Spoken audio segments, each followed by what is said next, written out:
Ito po ang iRadio. Naglilingkod para sa sambayanang Pilipino. Magandang umaga po dito sa, o tanghali po dito sa Pilipinas. Magandang gabi po dyan sa LA. Magandang hapon po sa may nanonood po tayo sa Israel. I think ngayon po ay hapon or madaling araw sa kanila. May Middle East po. So maraming salamat for this wonderful opportunity na tayo po ay magkakasama in this prayer. At ang gusto ko lang pong i-share is found in Psalms 91. Alam ko po na ito ay favorite verses po natin or passage, lalong-lalo na po ngayong panahon ng pandemic. Ito po ay paboritong minimemorize ng ating mga kapatid or minimeditate. So since we don't have much time dito po sa devotion po natin, ang gusto ko lang po i-share, I think, is just in verse 1.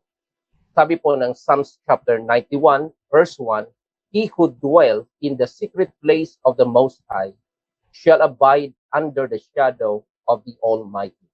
Sabi sa verse 2, and I will say of the Lord, you are my refuge and my fortress, my God in whom will I trust. So, kinote ko lang po ang verse 2, pero since we don't have much time, doon na po tayo sa verse 1. And I believe that it is very important for us to meditate the Word of God, lalong-lalo po sa panahon natin ngayon, na matindi po ang crisis na pinagdadaanan, itong pandemic po and global economic crisis. So, alam po natin na in this pandemic, not everyone is infected with coronavirus, but everyone is affected dahil nasa bahay, naka-quarantine, hindi lumalabas ng bahay. So, alam po ninyo ito pong passage na ito, since na ito po ay ito po ang aking pong daily meditation when I wake up in the morning, bago po ako bumangon, the moment po na magising po ako kahit anong oras, immediately I declare Psalms 91 verses 1 to 16. And then bago po ako matulog, ito rin po ang passage na aking pong nire-recite, minimeditate, dahil ito po ay napakahalaga, lalong-lalo na po sa panahon po natin ngayon. So, doon po sa Psalms chapter 91 verse 1, actually in verses 1 and 2, kung mapapansin po natin, 4 times po na binanggit ang different names of our God. Sabi po doon ay Most High, Almighty, Lord, and God. Napakalaga po sa atin bilang Kristiyano na naintindihan po natin kung ano po ang kahulugan po ng pangalan ng ating Panginoon Diyos. Because we know na, for example, when Christ taught us to pray, He said, this is how you should pray, Our Father, thou art in heaven, hallowed be your name. So napakahalaga po na we worship the name of God. Sabi po ng Proverbs chapter 18 verse 10, the name of the Lord is a strong tower. The righteous run into it and they are safe. Now, bakit po mahalaga na magkaroon tayo ng clear understanding nung pong names of our God? Ang word po na name sa Hebrew word ay Shem. Ang Shem, ang ibig sabihin ay personality. Now, the word name in the Greek word ay onoma. Ang ibig sabihin ng onoma ay character and authority. So when you say, hallowed be your name, you are worshiping the authority and the character and the personality of our God. So in Psalms chapter 91 verse 1, the Bible says, He who dwells in the secret place of the Most High. Now, ang unang binanggit po doon ay ang pangalang Most High. Ang word po na Most High ay El Elyon in the Hebrew.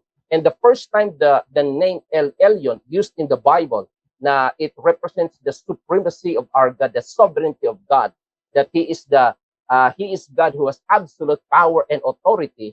The first time na binanggit po ang pangalang El Elyon in Genesis chapter 14 from verse 18 up to verse 20, it was in connection nung pong si Abraham po ay nabawi ni Abraham yung pong mga nakidnap at ninakaw ng mga kalaban ng mga hari ng ibang mga territory. So pagbalik po and they were blessed by Melchizedek, ang sabi po doon, blessed be the Most High El Elyon, the possessor of heaven and earth. So nung sinabi sa Psalms 91, He who dwells in the secret place of the Most High, remember that Most High or El Elyon, ang ibig pong sabihin po noon ay He is the possessor of heaven and earth. In other words, He is the possessor and the creator of the entire universe. So if He is the creator and the possessor of the entire universe, it means everything is under His control. Now, another thing, kapag sinabi po natin Most High, in Genesis chapter 14, ang sabi po doon, the Most High God has given you the victory over your enemy. So, kaya ang pangalang Most High as Sovereign God, as Supreme God, connected po siya as possessor and creator of the entire universe and the one who provided victory, who granted victory for the people of God. So, yun po ang ibig sabihin ng Most High. Now, ang sabi po doon, He who dwells in the secret place. Now, ano po yung secret place?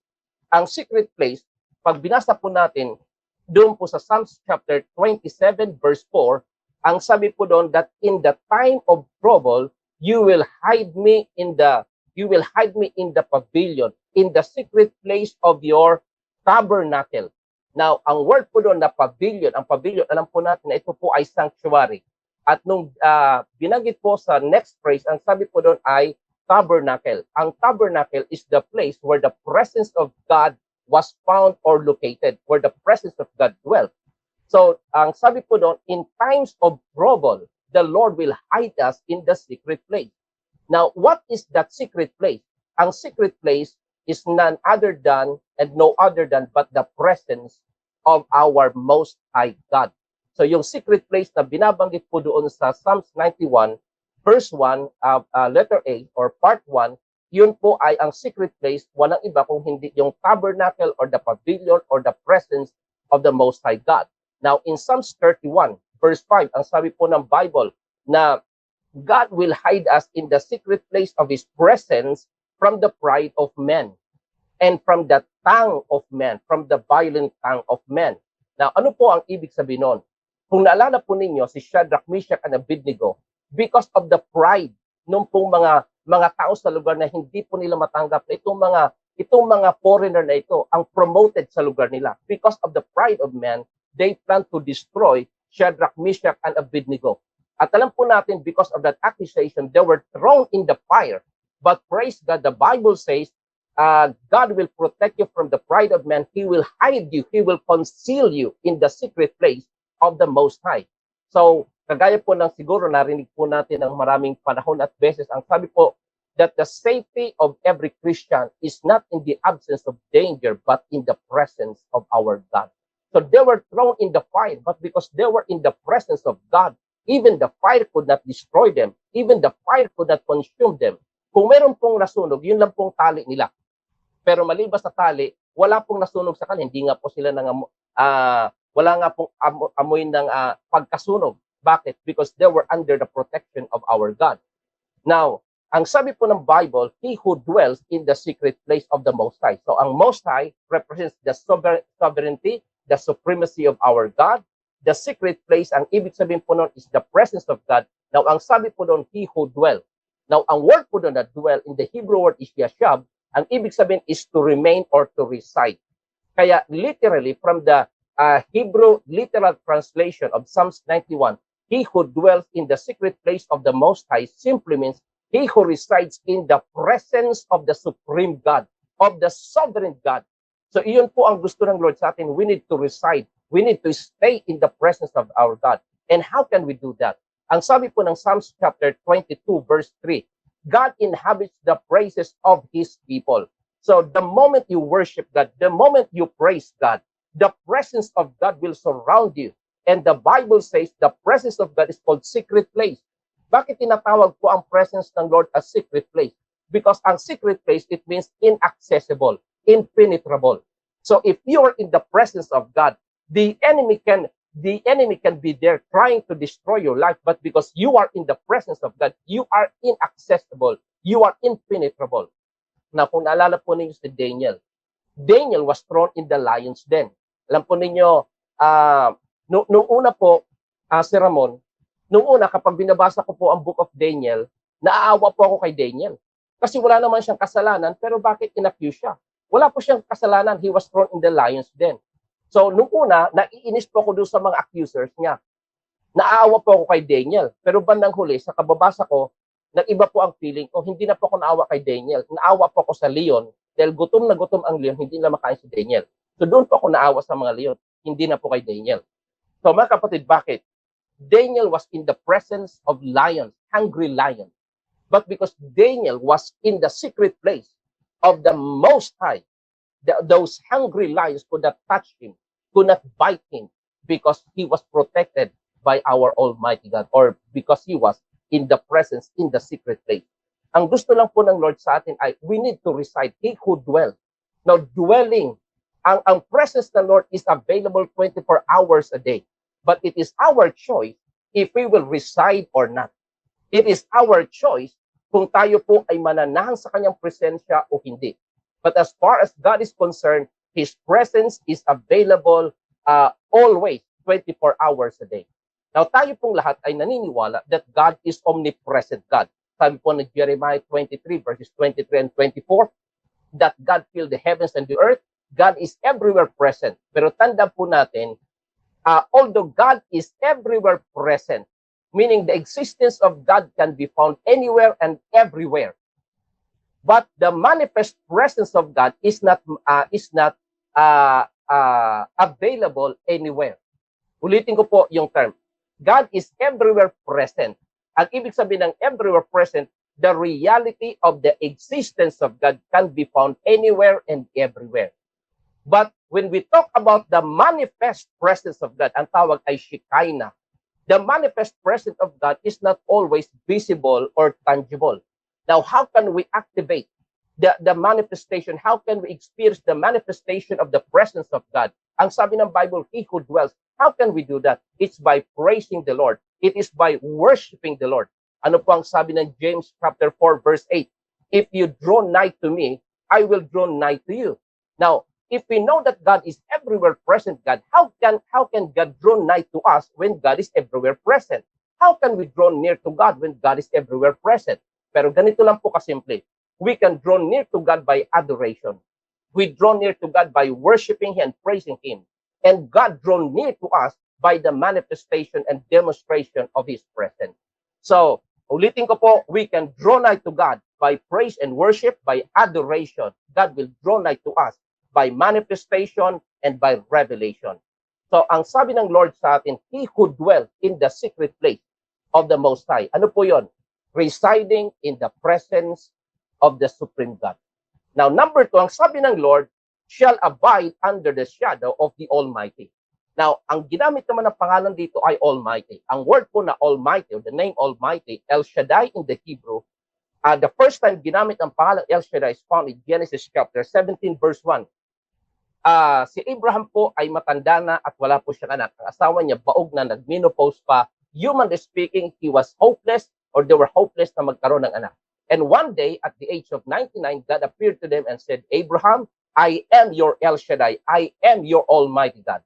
Now, ang El Shaddai, ang ibig po sabihin ng El Shaddai, from the word El, it means God, powerful, strong. Ang word po na Shaddai is the picture of a woman who is yung nagpapadede po na nagpapadede na nanay. Breasty one ang tawag sa Hebrew. So, ang word po na breasty one, it signifies that God is the nourisher. God is the provider. And the word Shaddai, from the word Shaddad in the Hebrew, it means destroyer of the enemy. God will overpower and destroy the enemy. So, ang word po na El Shaddai ay connected sa provision and destruction of the enemy. Now, sabi po ng Genesis chapter 49 verse 25, El Shaddai, the Almighty God, will bless us with the blessings from the heavens above, with the blessings from the earth that lies below, from the breast and from the womb. Now, the Bible says that the Almighty God, the El Shaddai, will bless us with the blessings from the heavens above. Kaya kahit meron pong tagutom na nangyayari dito sa mundo, we have nothing to be afraid of. You know why? Because when there is no available provision on the earth, God will open the floodgates of heaven and He will provide for our needs. Have you remembered the story of the children of Israel when they were on their journey from Egypt papunta sa Promised Land? Di po ba, for 40 years, day and night, there was a supernatural provision of our God. Wala pong Jollibee, walang McDo na available doon sa disyerto. Pero every day, ang Lord po ay nagpo-provide ng kanila pong pangangailangan. Why? Because God is the El Shaddai. He promised that He will open the floodgates of heaven. Now, kung walang provision na galing sa langit, sabi ng Bible, He will bless you with the blessings from the deep that lies below. Naalala po ba ninyo in Joshua chapter 4 and chapter 5? Pagpasok nila sa promised land, yung pong manna from heaven ay tumigil na po. Pero ang sabi ng Bible, they started to reap the harvest in the land. Bakit? Because the promise of God is not just a blessing from the heavens above, but with the blessings from the deep that lies below. Ang sabi doon, from the breast and from the womb. Ano pong ibig sabihin na blessing from the breast? Ang ibig sabihin po doon ay inexhaustible provision. Magugulat po kayo, for example, ang nanay, di naman umiinom ng gatas, pero may gatas na pinapadede sa kanyang anak. So, ang sabi ng Bible, the El Shaddai will bless us with the blessings from the breast. Ibig sabihin, there will be inexhaustible provision. Kaya tayo po mga Kristiyano, sa panahon na mayroong global economic crisis, we have nothing to be afraid of. You know why? Because God will provide for our needs. He will supply all our needs. Now, for example, nung ang mga Israelita nando sa disyerto, ano po ang ginawa po nila? So paggising nila sa umaga, mayroon ng provision. Ano pong gustong ipakita ng Lord sa atin? Huwag kang, para sa mga Israelita, huwag kang mag-alala kung anong kakainin mo. Matulog ka lang. Paggising mo sa umaga, may provision ng Lord. While they were sleeping, in the darkest moment of the night, the Lord was dispensing the blessing. God was releasing the blessings. So when they woke up, the blessings of God were already available. Now, mga magulang at mga kapatid sa mga nanonood po ngayon, kahit magkaroon po ng economic crisis, magkaroon ng global economic crisis, ano ang pangako ng Lord? In Psalms 37 verse 19, ang sabi ng Lord, in the days of famine, you will prosper. In the days of famine, the people of God will prosper. You know why? Because we are under the shadow of the Almighty God, of the El Shaddai. He will bless us from the breast. Another thing, not only from the breast, but He will bless us from the womb. Blessing from the breast, it means inexhaustible provision. Blessing from the womb, it means invincible protection. Yung pong baby sa loob ng tiyan ng nanay ay protected. That is the picture that God is protecting us, and His protection is invincible. It cannot be penetrated. It cannot be conquered, because God who is protecting you is called the Almighty God. He is the all-powerful God. He will provide for your needs, and He will destroy your enemy. So ano naman po ang ibig sabihin ng shadow? Under the shadow. The word under the shadow, according to Psalms chapter 7, under the shadow, it means protection of our God. Ito po ay, ang tawag po dito sa figure of speech in the Bible, ang tawag dito ay condensation, na ang Lord na all-powerful God ay hinahalin tulad sa mga bagay-bagay. So we are under the shadow of the Almighty God. Now, for example, pag sinabi po natin shadow, di po ba, ang nagkakaroon lang ng shadow ay kapag mayroong liwanag at mayroong object na tinatamaan. Paano po ang Lord magkakaroon ng shadow nang siya po ay light? So, ang ibig sabihin ng shadow, under the shadow, simply means ito po ay Hebraic term ng ibig sabihin, you are under the protection. You are under the protection. Now, ano po nakalagay doon? Ang sabi doon, He who dwells in the secret place of the Most High, ang ibig sabihin po noon ay, you are residing in the presence of God. Number 2, ang sabi doon, you will abide under the shadow of the Almighty. The word abide, it means you are resting in the protection of our Almighty God. So iyon po ay napakagandang pangako sa buhay ng bawat isa sa atin. Siguro, we don't have much time para i-discuss ko po yung marami pa mga bagay in Psalms 91. But those who are watching this iRadio program, I would encourage everyone na doon po sa Psalms chapter 91, ang sabi doon, He who dwells in the secret place of the Most High. Ano pong ibig sabihin noon? You should choose to reside in the presence of our supreme God by constantly praising and worshiping Him. Next, ang sabi doon, shall abide under the shadow. It means you are resting in the protection of our God. You have nothing to worry. You have nothing to fear. Wala kang dapat ikatakot. Wala kang dapat ipangamba. Bakit? Dahil ang protection ng Lord ay nasa buhay ng bawat isa sa atin. God will give us peace that passes all understanding. Kahit anong trials ang pinagdadaanan mo sa buhay, ang Panginoon ang kasama mo, ikaw ay iingatan niya. Ang nais lang ng Lord sa atin na tayo po ay magtiwala sa Kanya. Now, escape ko po yung verse 2 kasi medyo mahaba po yun. Ano pang sabi sa verse 3? Surely, He will deliver you from the snare of the fowler and from the deadly pestilence.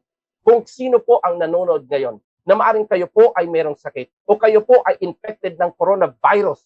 Ang pangako ng Lord, surely God will deliver you from the snare of the fowler and from the deadly pestilence. Maaring ikaw ay may cancer at ang sabi ng doktor, wala ka ng pag-asa.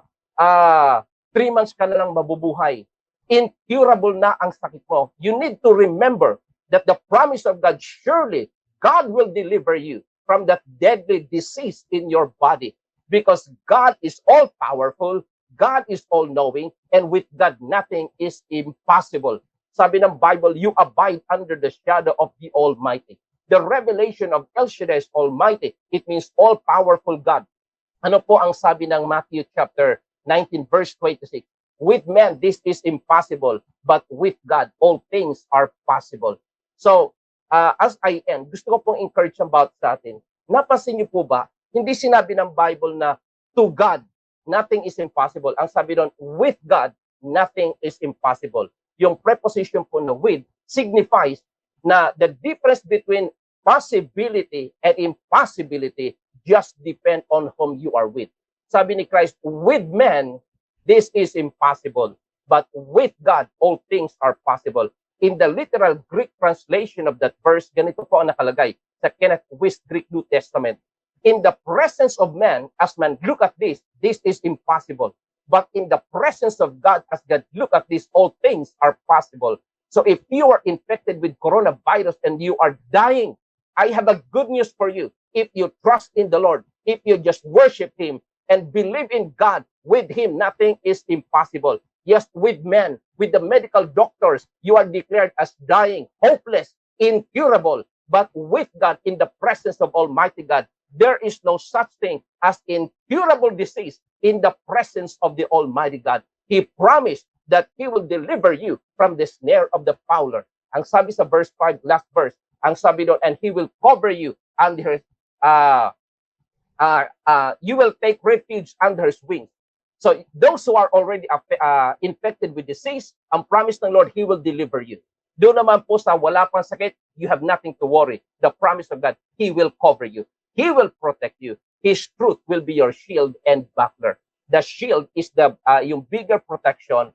Ang buckler is the small protection. You have a double protection when you are in the presence of God. Ang shield is protection from a distant attack. At yung pong buckler, ito po ay from a short distance attack. So you have a double portion of God's protection in your life. Whether ang atake ay from long distance attack or from a short distance attack, you are totally protected when you are in the presence of the Almighty God.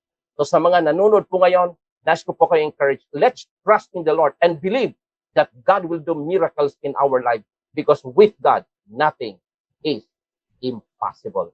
Let's choose to dwell in the presence of our God. Tayo po ay manalangin. Hallelujah. We praise you, Lord. We praise your name, O Lord. Hallelujah. Blessed be your name. Blessed be your name, O God, forever.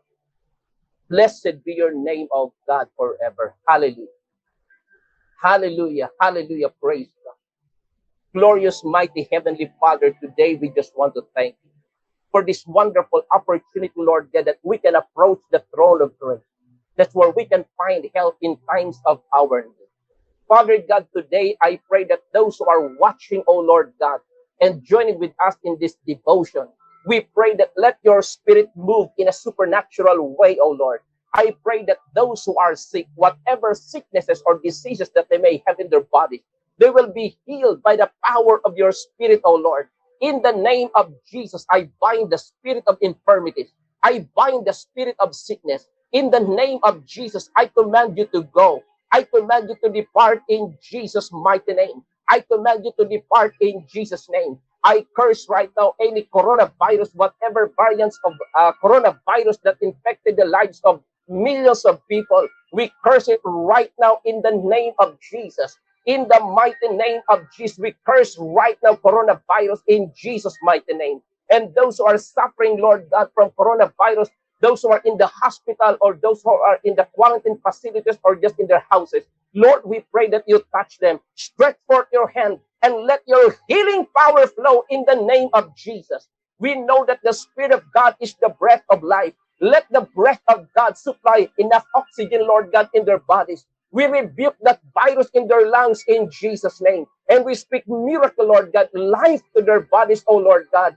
Life to their bodies in Jesus' name. Those who are suffering from cancer, we rebuke it in Jesus' name. Whatever the cancer in their bodies, we curse it and we release the healing power of God to flow from the crown of their heads to the soles of their feet in Jesus' name. Those who are suffering from hypertension, heart disease, diabetes, arthritis, we rebuke it in the name of Jesus and we command the healing power of God to flow. Be healed in the name of Jesus. Receive your healing now in Jesus' mighty name. In Jesus' mighty name, in Jesus' mighty name. And Father God, we also pray for your provision for all our financial needs. Those who are in need of finances, I pray for an open heaven, and I pray that you would provide for their needs according to your riches and glory by Christ Jesus. Lord, today we claim your answer to our prayer. We claim, oh God, your miracle provision for their needs. And Lord, as we approach the courtroom of heaven, oh Lord, we know that God is the ultimate judge enthroned, oh Lord, in the courtroom of heaven.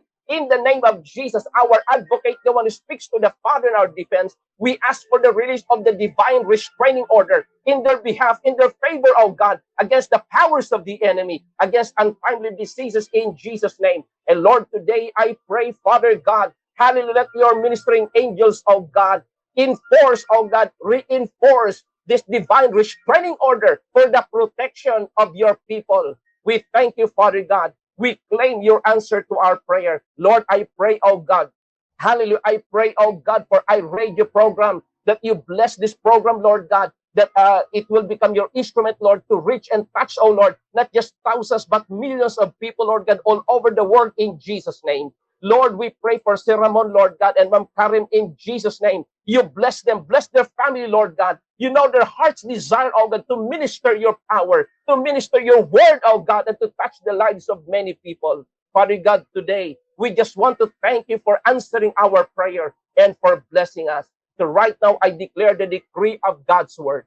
The Lord bless you and keep you. The Lord make his face shine upon you and be gracious unto you. The Lord lift up his countenance upon you and give you peace. In Jesus' name we pray. Amen. Amen. Ito po ang iRadio. Naglilingkod para sa sambayanang Pilipino.